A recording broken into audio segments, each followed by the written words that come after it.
골로새서 3장 18절 다 읽겠습니다. 아내들아 남편에게 복종하라. 이는 주 안에서 마땅하니라. 성경에는 아내들아 주 안에서 남편들에게 복종하라 이것이 마땅하다. 이 세상의 인생을 사는 가장 근본적인 단위가 부부인 것입니다. 가정인 것이. 그런데 이 가정의 부부가 서로 남남끼리 모여서 함께 화평하고 산다는 것은 너무나 어려운 문제고 아담 하와로부터 지금까지 인생에 다가온 숙제인 것입니다. 모든 슬픔도 가정에서 출발하고 모든 기쁨도 가정에서 출발합니다. 실패도 성공도 가정에서 출발하는 거죠. 어떻게 부부간에 만나서 잘 화목하게 사느냐, 이것은 굉장한 수수께끼고 굉장한 힘이 드는 것입니다. 그러나 여기에서 성경적인 기반을 우리가 확실히 알아야 될 것은 가정에는 남자와 여자가 모여서 한 가정을 이루는데 남녀 간에 차별을 두고서는 안 된다는 것을 확실히 알아야 되는 것입니다. 남자가 우위냐 여자가 우위냐 그런 것 말하는 것은 어리석은 일인 것입니다. 왜냐하면 하나님이 아담과 하와를 지었을 때 아담을 먼저 짓기는 했지만은 아담에게서 하와를 만들 때 뼈를 머리서에서 머리뼈를 꺾어서 하와를 만들었다면 여자가 우위지요. 머리는 위에 있으니까. 그러나 또 아담의 발가락을 잘라가지고서 여자를 만들었다면 남자가 우위지요. 왜? 여자는 발가락 같은 존재가 되고 말 것입니다. 그런데 하나님이 아담의 옆구리 갈비뼈를 취했습니다. 옆구리는 나란히 동등하다 그 말인 것입니다. 머리도 아니고 발도 아니고 옆구리 동등하다. 벌써 하나님이 인생을 지으실 때 아담리에 주신 강력한 메시지는 남녀 평등이라는 것입니다. 남자와 여자는 평등하다. 다 같이 하나님의 형상과 모양대로 지음을 받았고 하나님의 사랑받는 존재인 것입니다. 그러므로 여기에서 남자가 우월하다, 여자가 열등하다 이러한 사상은 전혀 버려야 됩니다. 그러므로 남자가 낫다, 여자가 낫다 그런 것 없어요. 그러면 왜 그런 것이 사회 속에 펼쳐지게 되느냐? 그것은 여러분 자연적으로 수렵시대는 짐승을 잡지 않아요. 남자는 체력이 강인하기 때문에 짐승을 잡는데 따라다니면서 노루도 잡고 꽁도 잡고 토끼도 잡아서 여자들은 집에서 그것을 요리하고 자녀들을 돌보기 때문에 자연적으로 남자의 육체가 여자보다 강합니다. 힘이 세니까. 그러므로 육체적인 힘이 우월하기 때문에 여자보다 더 많이 짐승도 잡을 수 있고 가정생활을 이끌어 나갈 수 있으므로 우월감을 가졌습니다. 힘을 가지고서. 그 다음에 농경시대가 오니까 이제는 밭을 갈아야 되지 않습니까? 그리고 무거운 지게를 걸머쥐어야 되고 나무를 해야 되는데 남자가 여자보다 장골이고 그러니까 더 많이 밭도 일굴 수가 있고 갈 수가 있고 곡식도 걸머질 수 있고 나무도 해올 수 있으니까 여자보다도 수확을 많이 거두어들이므로 경제적으로 여자보다 더 힘이 있단 말입니다. 돈이 있으니까 여자보다 우월하다. 처음에는 몸에 육체적인 힘이 있으니까 여자보다 우월하다고 생각했는데 그 다음에는 경제적으로 남자가 더 활동적인 일을 하기 때문에 돈을 더 많이 가지고 있으므로 돈 가지고 여자보다 우월하다. 자연히 경제적으로 돈이 많으니까 남자들이 남자를 선호하게 되는 것입니다. 남자가 있으면 돈이 많이 생긴다. 그래서 교육을 많이 시켰어요. 그러므로 사회적으로 점점 이제는 산업화 시대가 다가올자 남자들이 가정에서 아들들에게 평등하게 교육을 시켰습니다. 딸보다도 아들이 더 많이 수입을 벌어올 때는 아들들에게 교육을 많이 시키고 지적으로 남자가 우월했습니다. 그래서 전통적인 사회에서 별도리 없이 사냥할 때는 육체적인 힘이 있어서 여자보다 강하다고 생각했고 그 다음 농경화 시대는 여자보다도 더 많이 수입을 많이 올려서 돈이 많으니까 우월하다고 생각했고 산업화 시대에는 이제 공장에서 기계를 돌리고 이 수입도 하고 수출도 하고 하는 일에 있어서 이 머리가 좋아야 되는데 육체의 힘과 함께 머리가 좋은 아들이 선호가 돼서 아들 교육을 많이 시킴으로 지적으로 남자가 우월하게 되었습니다. 이게 사회가 그렇게 만들어 놓은 것입니다. 하나님이 그렇게 만드는 것이 아닙니다. 그런데 이제 와서 그것이 다 까꿀로 되고 마는 것입니다. 왜냐? 오늘날 시대는 육체의 힘을 가지고 사는 시대가 아닙니다. 이제는 농경 시대로 인간의 힘을 가지고서 농사를 짓는 시대가 아닙니다. 이제는 남자만 교육받아서 주적으로 우월하게 된 시대가 아닙니다. 요사의 시대는 지식사회요, 전자사회입니다. IT 사회니까. 요사는 무엇인지 힘으로 그냥 인간적인 파워로서 하는 것이 아니라 모든 것이 이제는 손가락까지 하는 것입니다. 아니, 여자들도 이제는 농사 짓는 것은 남자와 똑같이 할 수 있어요. 트랙터 운전하니까. 기계가 농사 짓죠.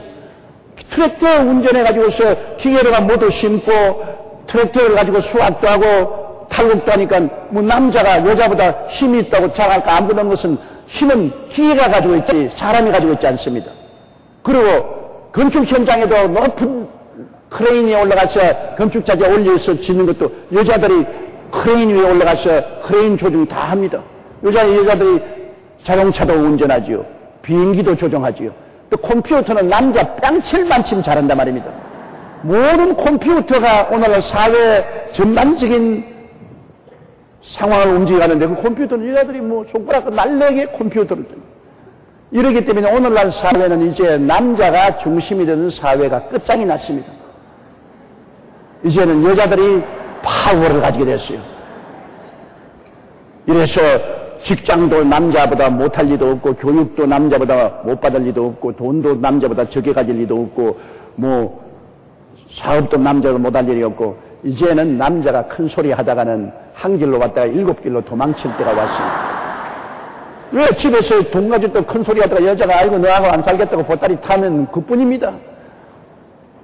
이러니 이제는 옛날처럼 여자들을 폭력으로 다루는 시대는 지나갔습니다. 고함치고 주먹 흔들고 돈 있다고 나가라고 보따리 들고 나가라고 한 그 시대는 옛날에 호랑이 담배 피울 때 시제. 이제는 큰 소리 할 때가 지나갔습니다. 큰 소리도 할 수가 없고 주먹도 써서는 안 되고 이제는 돈 있다고 자랑해서도 안 되고 지금이야말로 부부간의 새로운 인간상을 정립해야 될 것입니다. 오늘 많은 남편들이 내게 와서 불평을 합니다. 마누라가 너무 세다. 요사이 여성이 파워가 너무 강하다. 그래서 그렇지 않아요. 요사이 마누라가 센 것도 아니고 요사이 여성이 파워가 많은 것도 아닙니다. 왜 그래요? 아담 때부터 여성이 강했다고. 왜냐? 하와가 아담 자꾸 흔들었지 않아요. 하나님이 선악과를 먹지 말라고 분명히 말한데도 하와가 먹자하니까 하나님보다 하와 말 듣고서 따라가서 먹었으니까 인간이 왜 타락했어요? 하와 때문에 타락했어요. 하와가 벌써 아담 자꾸 흔들었다고. 여자가 왜 세냐? 센 이유가 있어요. 남자는 흙으로 만들었고 여자는 뼈로 만들었습니다.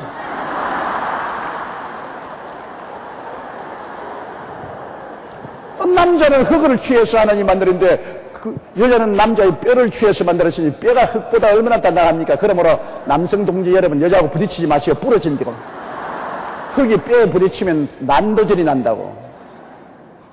그렇기 때문에 이제는 남성이 우월이다, 여성이 우월하다 그런 시대는 지나갔고 남녀 동등입니다. 하나님 앞에 동등이고 이제는 사회적으로 동등입니다. 그러면 남녀 간에 동등이지만은 그러나 어떠한 단체를 이루기 위해서는 조직은 지켜야 되는 것입니다. 조직과 질서는 지켜야 돼요. 똑같이 다 리더가 되겠다면 따라오는 사람 누가 있습니까? 어떠한 단체를 이끌어가더라도 조직이 있어서 리더가 있고 참모들이 있고 따라가는 사람이 있고 그런 것이 있는 것입니다. 그러므로 가정의 단위란 뭐냐? 남편을 머리로 삼고 여자를 수족으로 삼고 그러고 사는 것입니다. 그러면 머리가 더 훌륭하나요? 머리는 대표하는 직위가 있지 훌륭해서 머리가 된 건 아닙니다. 아무리 목 하나만 떼놓고 니 혼자 살아가면 목이 댕글댕글 돌아다닙니까? 목이 아무리 해도 팔이 있어야 모든 것을 취할 수 있고 다리가 있어야 걸어다닐 수 있죠. 그리고 팔다리는 알고 목에 얹어놓고 다니니까 귀찮다 떼버리라 하면 컴퓨터 없는 기계는 움직이지 못해요. 머리가 지시를 해줘야 팔다리가 움직이죠. 그러므로 서로 어찌할 수 없는 하나의 조직체로서 유기적인 관계를 맺고 살기 위해서 그 위치가 다르지 권력이 다른 것이 아닙니다. 위치만 다를 따름인 것입니다.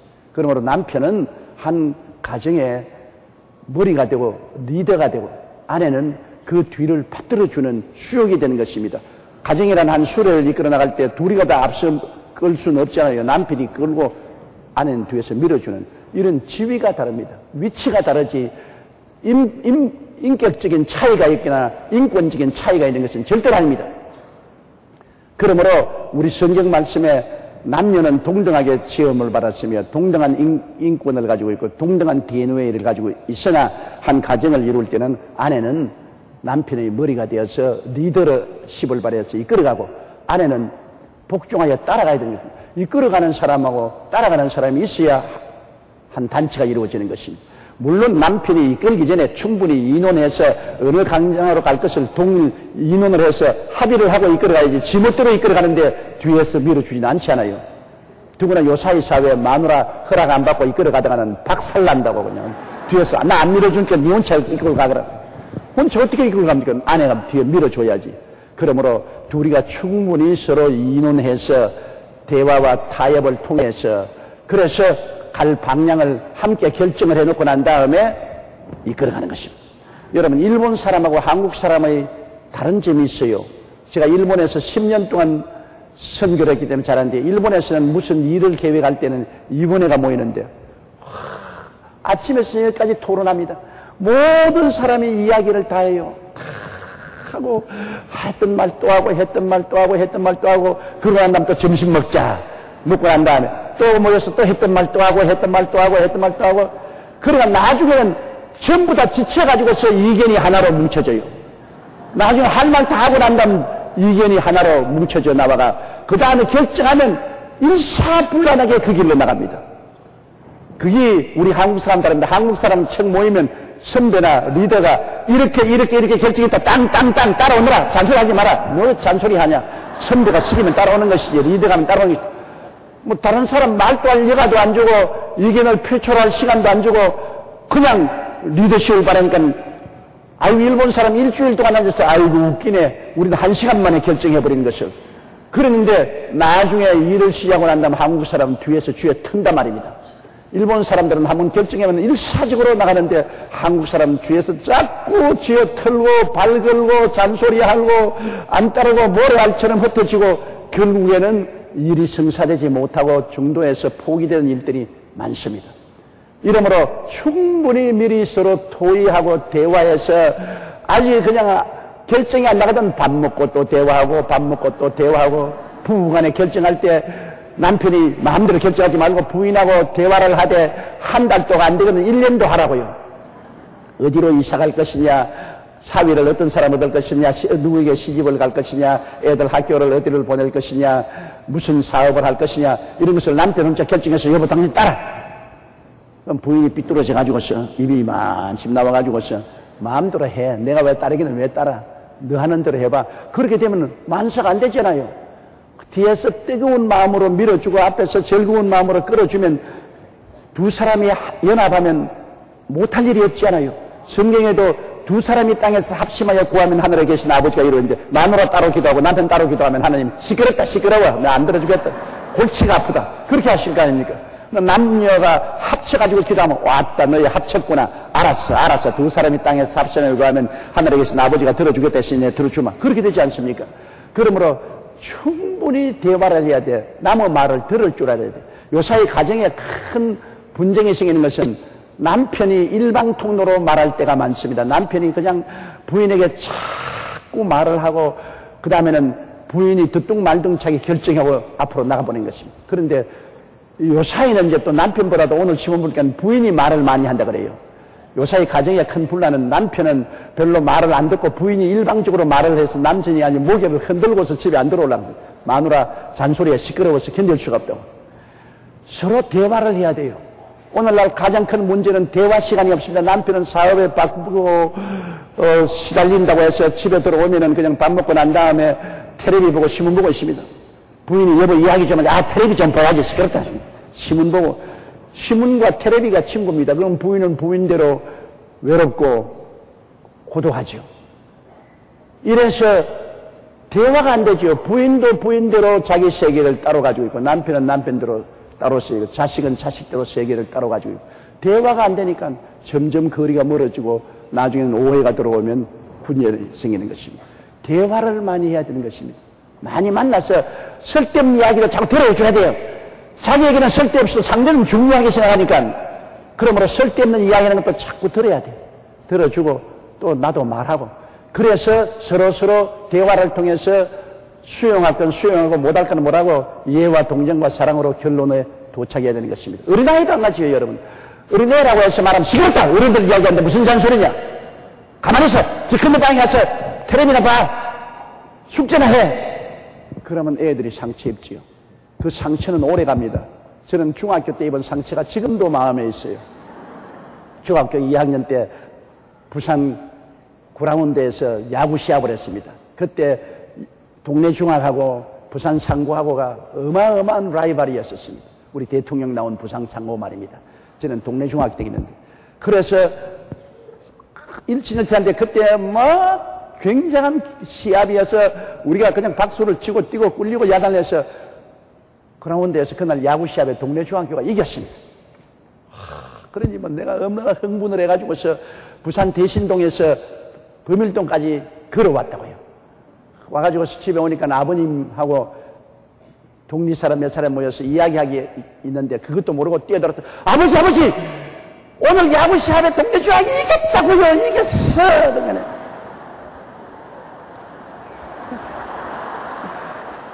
우리 아버님이 야 어른들 이야기하는데 시끄럽다 잔소리하지 마.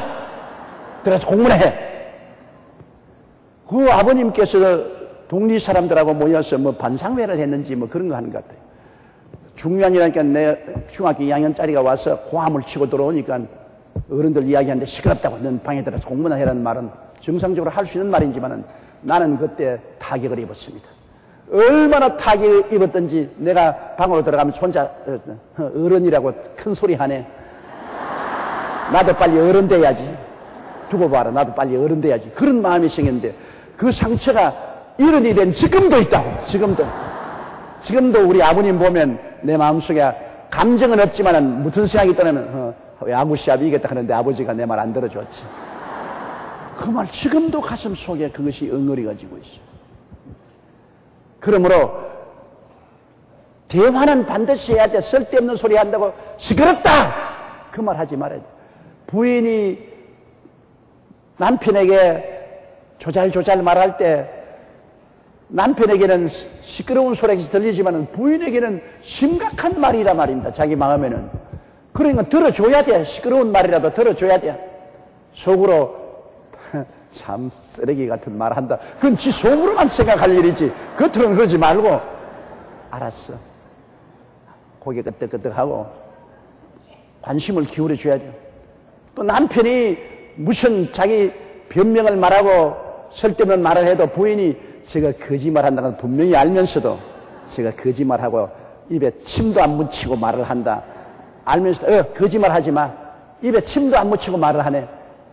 그렇게 말하면 완전히 원수가 되어버리면 합니다. 남편이 제가 분명히 변명하고 거짓말한다고 할지라도 부인은 속아 넘어져야 돼. 그래요?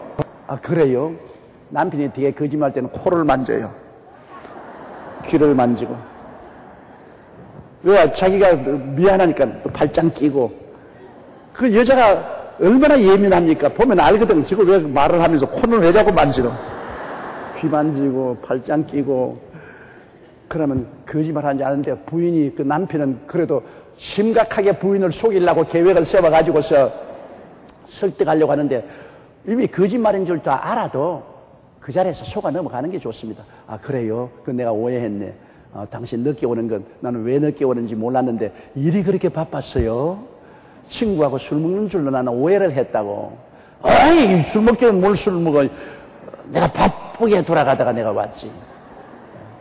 아유 당신 전화해보니까 다른 여자 전화번호가 있는데 데이트 했는 줄 내가 오해를 했는데 그게 아니고 사업상으로 했다고요? 아 그걸 내가 오해했지. 무슨 사업상으로 여자하고 전화를 해. 전화번호에 있으면 데이트 하려고 했지. 그래도 부인은 알아도 그걸 캐고 물면 박살이 나거든. 아 그래요? 사업상 내가 오해했거든. 그럼 남편이 내 속에 넘어갔다. 아유, 간이 털렁 내려앉았다. 이제부터 조심해야지. 사람을 변화시키는 것은 이해와 동정과 사랑이 변화시키는 것입니다.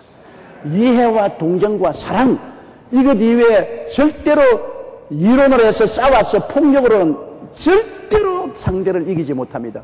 말로서 상대를 이기면 영원히 원수가 됩니다. 이기지 말아야 돼, 말로서. 더구나 부부간에 부인이 남편을 상대로 해서 말로서 이기면은 남편은 영원히 부인을 떠나갑니다. 졌으니까 화함을 꽥 지르지만은 그건 영원히 떠나가는 것입니다. 말해서 부인에게 이길 남자가 어디 있어요? 원래는 부인이 어느 신경이 남자보다 훨씬 발달되어 있어서 말은 훨씬 남자보다 잘한다고요. 남편이 아내하고 이야기해서 이기는 남자 열에 한 명도 없어요.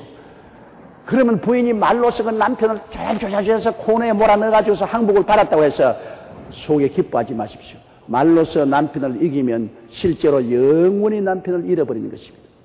네, 남편이 말에 둔하고 논리에 박약하고 속이도 못할 이론을 하더라도 부인이 다 알지요. 여성의 제 육감이라는 것은 너무나 무섭습니다.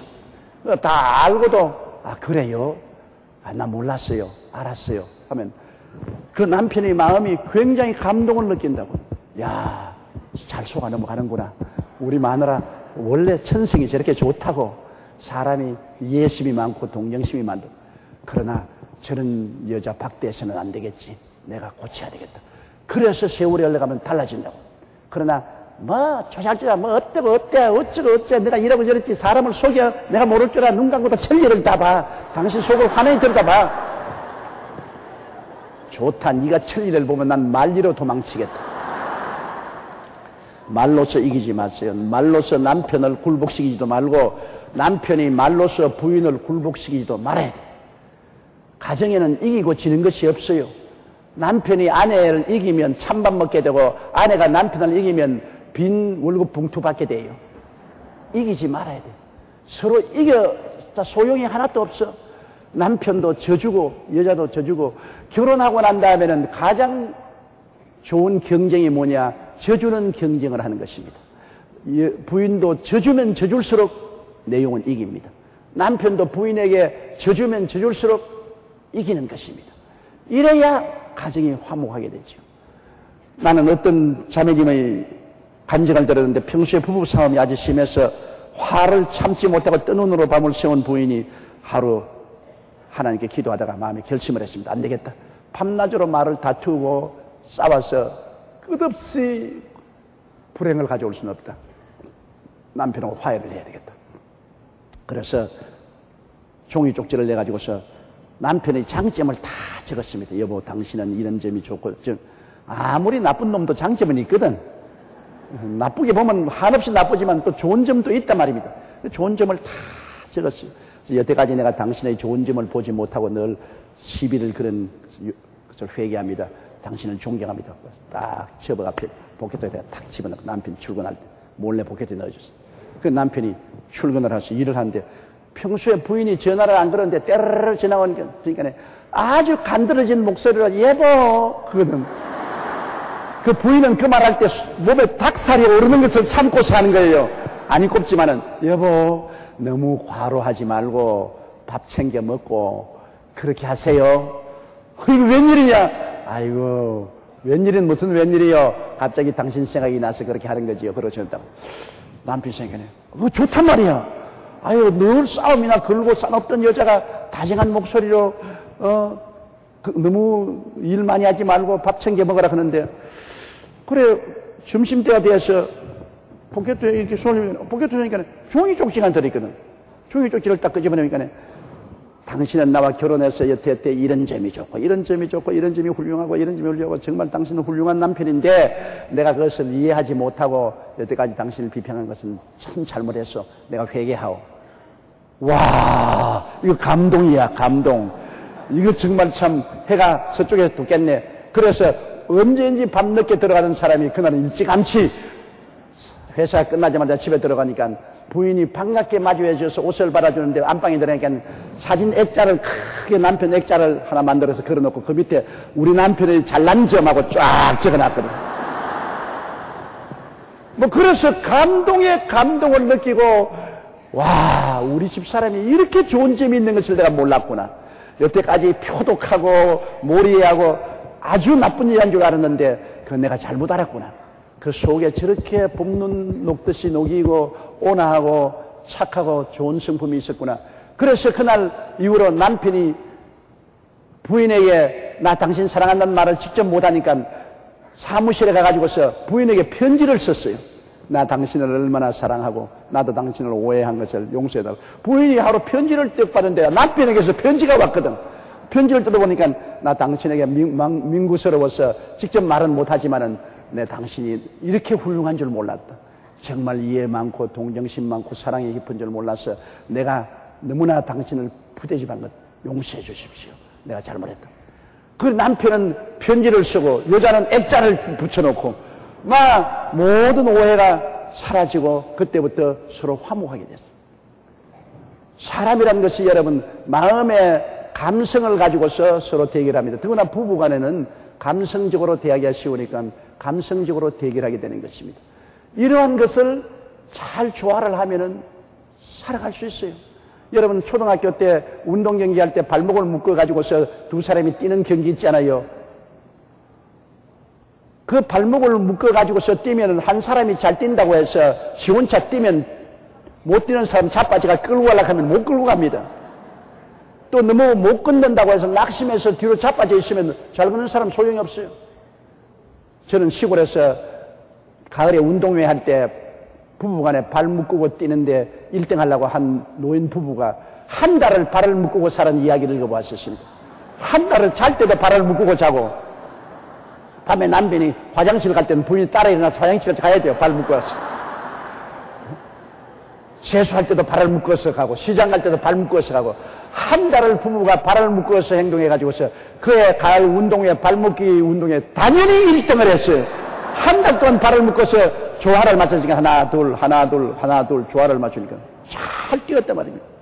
여러분 서로 조화를 맞춰야 돼요. 내 혼자는 안 됩니다. 인생은 더구나 부부는 서로 같이 사는 기 때문에 내 혼자는 안 돼요. 조화를 맞춰서 빨리 뛰는 사람은 부인이 못 뛰면은 슬로다운해서 그 조화를 맞춰야 되고 부인이 남편이 너무 잘 뛰거들라면 좀 애를 쓰고 힘을 써서 보조를 맞춰줘야 되고 서로 보조를 맞추는 끝없는 노력 가운데 좋은 가정이 이루어지지 노력 안 하면 안 돼요. 재밌죠? 그렇게 해야 돼.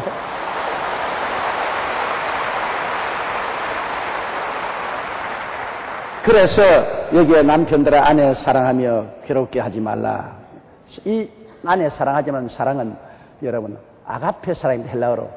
사랑은 한국어로는 그냥 사랑이지만은 헬라어에는 아가페 사랑은 하나님의 사랑이고 필레오 사랑은 친구의 사랑이고 에로스 사랑은 부부간의 이성간의 사랑이고 스톨케 사랑은 부모 자식 간의 사랑. 사랑이 4가지 단어가 있어요. 그런데 여기에 남편들아 아내를 사랑하며 하는 것은 사랑이 아가페 사랑입니다. 하나님의 사랑으로 사랑하라. 여러분 하나님의 사랑은 뭡니까? 우리를 정죄하지 아니하고 비평하지 아니하고 판단하지 않고 죄를 지었음에도 불구하고 못났음에도 불구하고 빈손 들었음에도 불구하고 무조건 사랑해 주는 것이 하나님의 사랑인 것입니다. 남편들이 아내 사랑할 때 아가페 사랑으로 사랑하라. 요사이 에로스 사랑으로 육적인 부부간의 사랑으로 하면은 이기주의지. 자기 욕심만 채우는 사랑은 그건 사랑이 아닙니다. 아가페 사랑. 하나님이 인생을 사랑하는 그 사랑으로 아내를 사랑하라. 엄청난 주문을 하나님이 한 것입니다. 그러므로 아내가 죄를 지었음에도 불구하고 못났음에도 불구하고 부족함에도 불구하고 빈손 들었음에도 불구하고 무조건 사랑하라. 그리고 괴롭히지 말라. 여러분 괴롭히는 것은 율법주의적인 남편이 때문에 괴롭힙니다. 율법주의적이면 잔소리가 많잖아요. 너 왜 이렇게 했느냐, 부엌에 들어가서 행주 들고서 왜 행주는 빨아서 놓지 않고 이렇게 그대로 내놓았느냐, 밥그릇은 왜 씻어서 가지런히 놓지 않고 이렇게 흩어 놓았느냐, 이부자리는 왜 이렇게 했냐, 벽에는 있을 자리에 갖다 놓아야지, 아유 이 집안에서 책상은 책상대로 있을 거는 잔소리가 너무 많습니다. 율법주의자는 자꾸 남의 결점을 바라봅니다. 남을 벗기고 핥히고 먹칠하고 짓밟습니다. 아내를 괴롭힌다는 것은 남편이 율법주의자가 되기 때문에 괴롭히는 것입니다. 자꾸 자기의 율법적인 판단으로 이웃을 판단하는 것입니다. 그런데 율법주의가 되지 말고 사랑의 눈으로 보게 되면 다 용납하는 것입니다. 저러니까 다 인생이 그렇지 않느냐. 같이 이해하고 동정하고 인내하고 살아야 되겠다. 마음을 너그럽게 먹고서 사랑을 가지고 괴롭게 하지 말아야 됩니다. 사람이 괴로움도 하루 이틀이 아니고 계속해서 자꾸 괴롭히면 안 돼요. 남편도 부인을 율법적으로 보지 말고 부인도 남편을 율법적으로 보아서 괴롭히지 마십시오. 말로서 괴롭힌다는 거예요. 잔소리해서 괴롭히고 자꾸 바가지 끌어서 괴롭히면 사람이 괴로우니까 떠나가지요. 편안한 데는 왜 떠나겠습니까? 독수리가 새끼를 키워서 둥지를 다 어지럽게 하고 가시둥지를 만드는 것은 둥지를 떠나가 날아가기 위해서 괴롭히는 것입니다. 가정이 푹신푹신해야지 가시둥지가 되면은 여러분 가정에 있을 수가 없어요. 그 가시둥지가 뭡니까? 말이 가시가 되는 것입니다. 말이 가시가 돼요. 인생은 대화를 말로 하지 않습니까? 남편이 부인에게 가정을 가시둥지로 만들고 부인이 남편을 가시둥지로 만들면은 안 돼요. 더구나 목회자들은 교회를 개척할 때는 부부간에 단합이 돼야 돼요. 부부간에 힘차게 단합이 되는데 남편 따로 놀고 부인 따로 놀면 개척 안 돼요. 개척할 때는 남편은 앞에서 밀어주고 부인은 기도로서 밀어주고 도와주고 합쳐야 되는데 그것이 여러분 하나님의 사명이니까 해야지. 그거 안 됩니다. 부인이 감동을 해서 남편을 밀어주게 하려면 남편이 부인을 사랑해야 돼요. 어려울수록 부인을 개척하는 목사님은 부인을 사랑하고 위로해야 돼요. 그럼 코가 싱그려서 내가 굶고 헐벗고 굶주려도 이런 남편을 어디서 만나겠노? 이런 남편을 위해서 내가 죽도록 기도하고 뒤를 밀어야지. 그런 감동을 시켜야 되지. 인생은 감동으로 사는 것이 인생이지 논리로 사는 것이 아닙니다. 논리로 너도 주의 종하고 시집 올 때는 고생할 걸 알고 각오하고 왔지 않느냐. 너도 사명을 가졌으니 나에게 복종을 나를 밀어라. 그건 이론이지. 인간은 이론으로 살지 않습니다. 인간은 감동으로 사는 것입니다. 마음의 감격으로 살아요. 정말 주의 종으로 부름받고 와서도 너무나 괴롭다. 내 그냥 목사에게 시집 온 걸 후회를 12번도 또 한다. 내 손, 내 눈깔 찔렀지. 내가 혼자서 그렇게 중얼거린다고, 혼자서. 너무나 경제적으로 어렵고 생활이 고통스럽고 남편은 개척한다고 바빠가지고서 새벽 기도에, 철야 기도에, 신방에 돌아다니면서 자기의 괴로움은 봐주지도 아니하고 그렇지 않아요. 또 자식은 자식대로 교육하면 과외도 시켜야지요. 학교에서 부담금도 내라 그러지요. 또 책도 사달라 그러지요. 컴퓨터도 사달라 그러지요. 괴로움은 혼자 당하고 그런 부인의 사정을 알고 남편이 감동을 시켜야 돼요. 아주 꾀지도록 사랑을 해줘야 돼요. 그냥 사랑을 꾀지도록 사랑을 해줘야 돼요. 그냥 많이 포옹도 해주고 뽀뽀도 많이 해주고 쓰다듬어주고 등을 두들겨주기도 하고 고맙다고 신방 가서 맛있는 떡이 나오거든. 그거 손수건에 사가지고서 그거 먹었어. 아니면 여보 내가 신방 가니까 떡이 너무 맛있더라. 내가 당신 생각이 나서 목이 메어 먹을 수가 없더라고. 가져와서 부인은 그거 안 먹어도 요사이 그 떡 하나 먹어서 무슨 효과가 있어요. 그러나 감동을 합니다. 이야 나를 생각하고 이런 떡이라도 하나 갖다 왔구나. 감동이 돼요.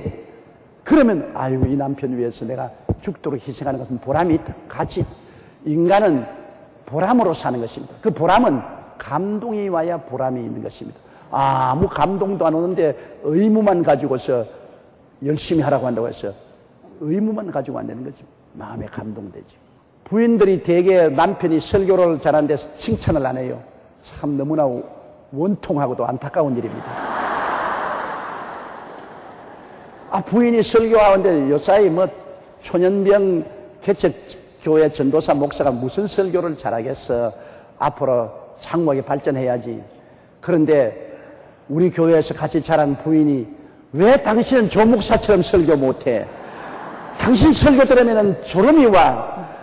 나는 당신 좀 설교 잘하기를 원해. 그러면 박살난다고. 그 다음부터는 완전히 자신 다 잃어버린다고. 조 목사하고 어떻게 비교해요? 나는 47년간 목회를 했는데. 비교를 할 수가 없지. 연륜이 다른데. 그러니까 부인이 목사가 설교를 잘못해도 남편한테 오늘 당신 설교하는데 여보 정말 감동적이었어. 한 구절 감동적인, 요 굉장히 내 마음이 찡해. 내 은혜 받았어. 옆에 있는 교인들도 보니까 은혜 받는 것 같더라고. 고개를 끄덕끄덕 하더라고. 당신 소질 있어. 그러면, 이야, 내가 설교를 잘했구나.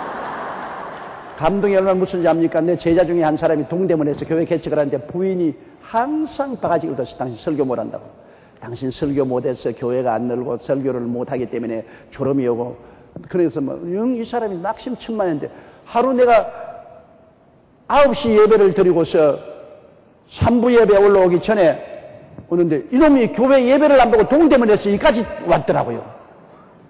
그래서 아니 너 오늘 예배를 안 드리고 왜 왔니까 예배 중간 사이에 뛰어왔다고. 왜 그러니까 내가 오늘 일부 설교를 했는데 우리 마누라가 내 설교에 감동을 입었다 그래요. 내가 너무 기뻐서 목사님께 보고하러 왔습니다.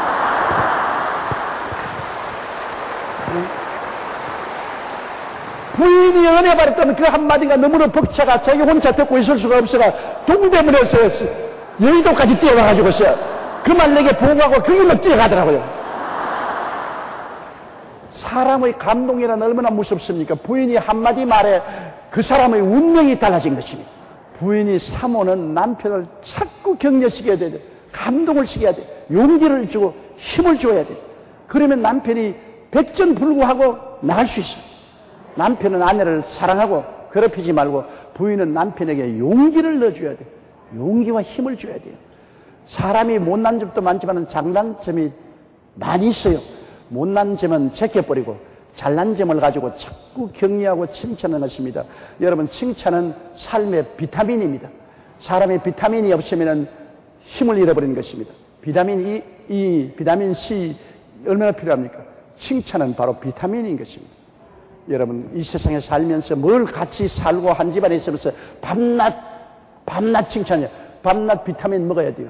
여러분, 채소 안 먹으면 비타민 C를 안 먹으면 죽어요. 비타민 E를 안 먹으면 늙어버려요. 밥은 늘 먹지 않아요. 늘 먹는 밥에 특별히 밥, 채소, 영양분 가릴 거 있나? 아무거나 돼지처럼 먹어라. 그러면 병들고 늙고 죽는 거예요. 같이 살고 있으면서도 늘 이 말을 맞대고 서로 알면서도 불구하고 비타민을 공급해야 돼요. 늘 칭찬해야 되고 늘 격려해주는 여러분 되시기를 주님으로 축원합니다.